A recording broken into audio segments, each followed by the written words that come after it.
Primeiro, sejam bem-vindos à nossa aulinha de Sociologia, que é para finalizar. Lembre-se que a gente finalizou nossas aulinhas de Filosofia e agora vamos estar finalizando a aulinha de Sociologia. Bom, vamos lá. A última vez que nós falamos, a gente falou sobre imaginação, todo aquele conceito de imaginação sociológica, que seria algo bem abstrato. Eu dei alguns exemplos na lousa, vocês falaram e tal. E agora a gente vai estar entrando no conceito propriamente dito de o que é, aonde surge a sociologia. Eu lembro até de passar um pouquinho disso na lousa, dar uma palhinha disso, mas a gente não avançou muito não. Então, da onde vem o termo sociologia? O que aconteceu para que foi possível que a gente tivesse uma sociologia hoje? Então, no conceito original, ao longo da história, a sociologia era chamada de física social. Olha que louco. Pois é. E ela tinha basicamente as funções que, de uma forma bem menos complexa, bem menos ampla e bem menos organizada, sistematizada, mas ela tinha conceitos da sociologia como nós conhecemos hoje. E que eventos vão acontecer para que essa física social se modifique? Quais eventos? Então vamos lá.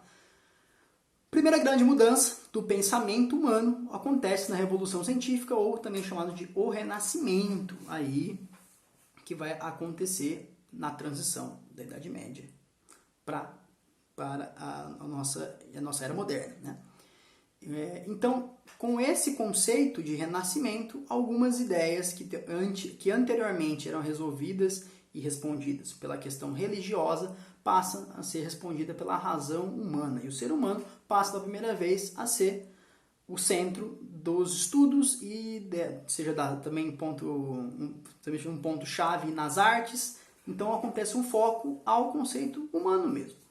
Então, somente assim, somente com essa mudança de pensamento, a gente podia um dia imaginar em ter uma sociologia, não é mesmo? Essa mudança de pensamento do divino para o humano, logo para a nossa sociedade.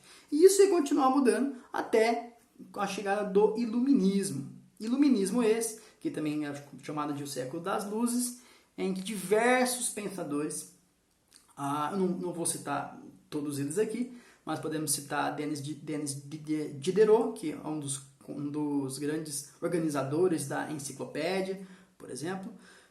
Podemos falar de Voltaire, podemos falar de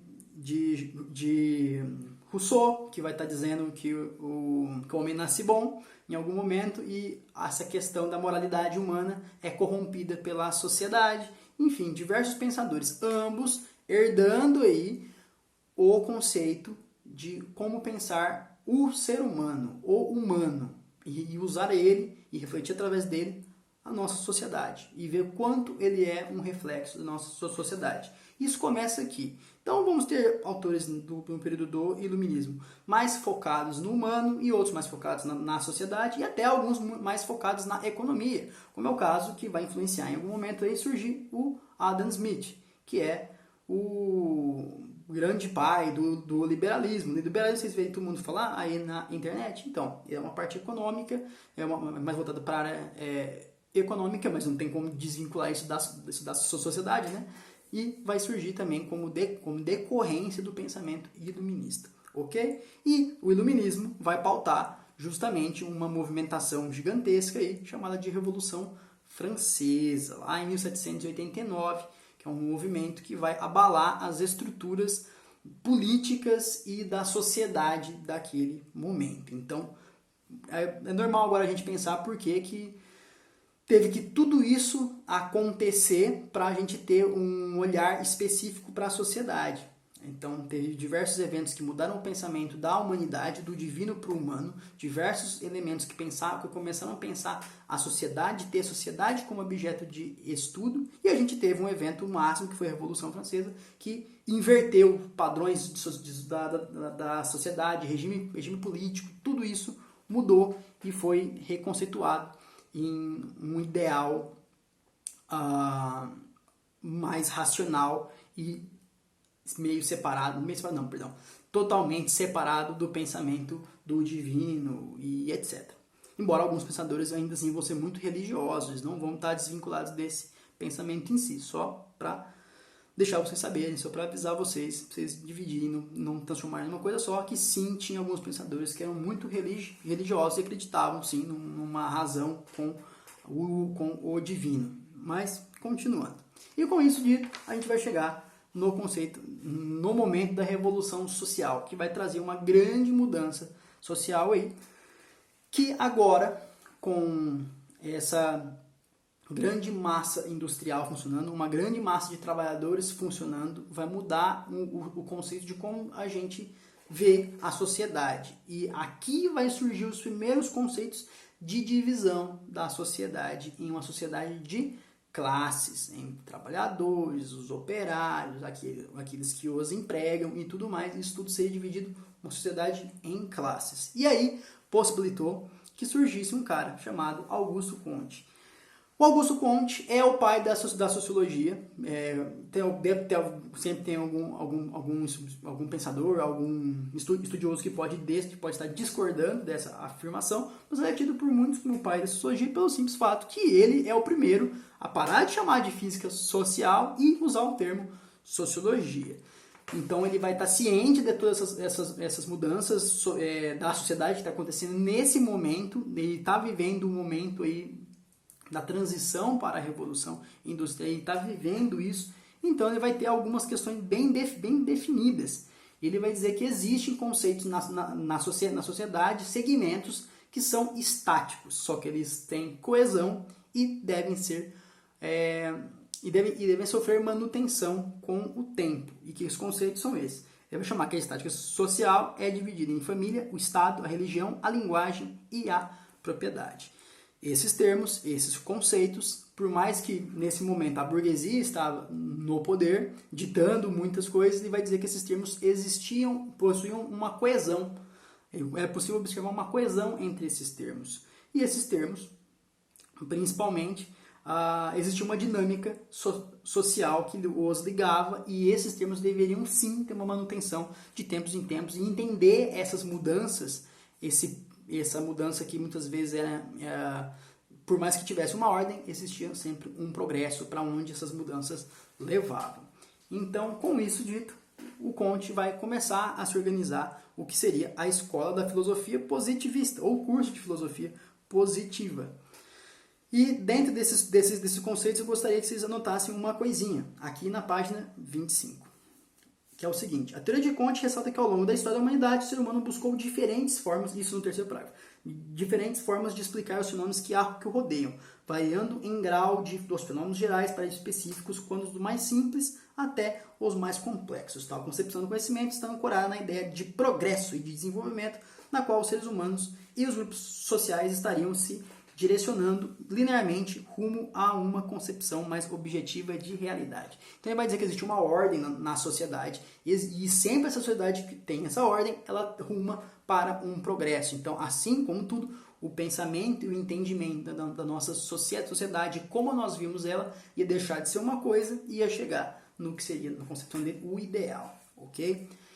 E agora que vamos voltar lá atrás nós vamos voltar lá atrás sobre o conceito do divino e da filosofia para a filosofia da Grécia Antiga, que nós já falamos. Que ele vai dizer que existiriam três estados para esses estados que iriam se transformar até chegar no que ele julgaria o momento que ele estava revisando.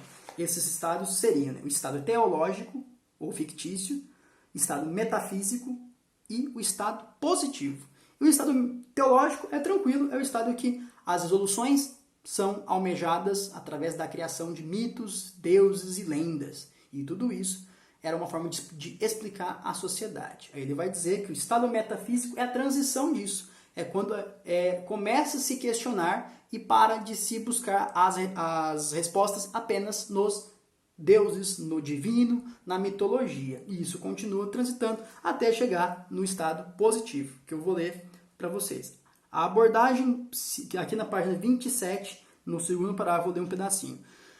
A abordagem científica ou positiva defendida por Augusto Comte é definida com base no abandono da investigação das origens, que muitos filósofos faziam, e a gente já viu isso, das origens, e na defesa da compreensão de como funcionam os fenômenos físicos e sociais, portanto, com um foco totalmente na humanidade e em sua sociedade.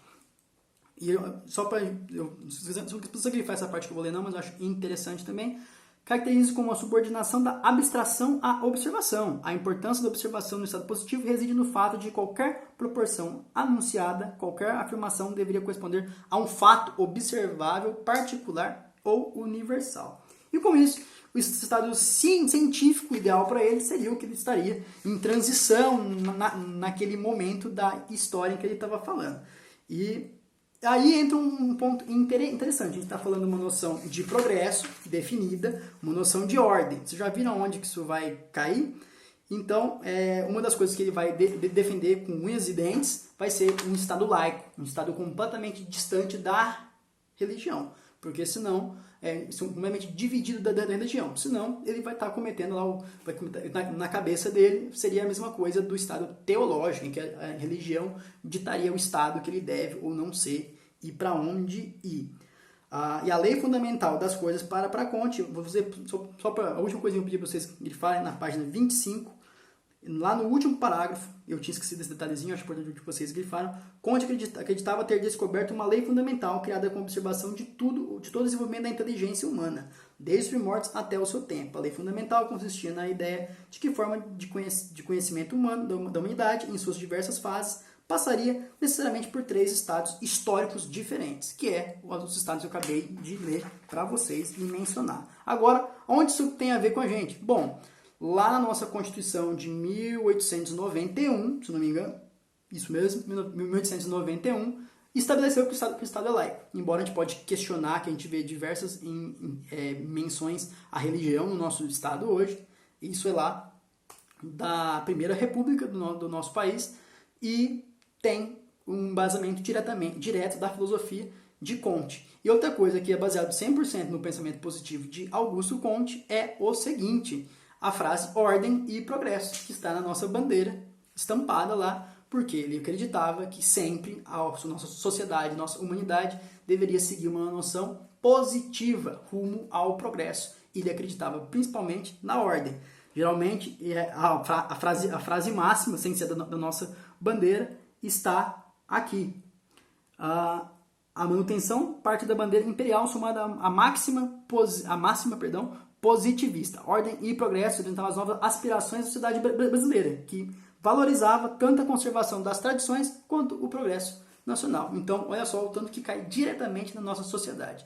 Gente, ficou um pouquinho maior essa aulinha, mas eu achei melhor do que partir no meio e ficar mais complicado depois para vocês assistirem. Então a linha é essa, espero que vocês tenham gostado. Se gostaram, assistam quantas vezes vocês quiserem, comentem quando assistiram e até a próxima aula. Tchau, tchau!